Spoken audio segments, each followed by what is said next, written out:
Yeah, so the town walls continues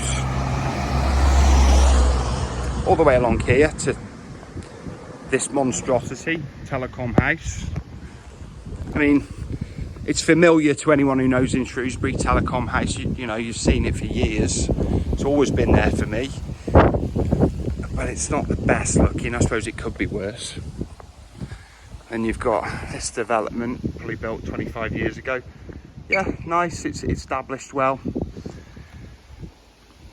But I want to know what's happened down here. This was the old Shrewsbury or Severnside bowling club. I think it's Severnside, but it doesn't look like it's here anymore.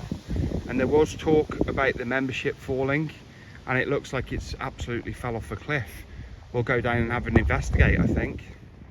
Mr. President, where are you? And there, here on town walls, a scene of abandonment. The once proud Severnside Bowling Club, the poshest Crown Green Bowling Club in Shrewsbury, billed as, now gone. And there was talk a few years ago of membership falling, people not joining youngsters, and now the truth has come to pass. And that is what happens to a manicured bowling green when left to grow. I wonder how many years it was manicured, and now no more. Gone, and the clubhouse cleared out, and no more trophies in the trophy cabinet, and no more drinks in the bar.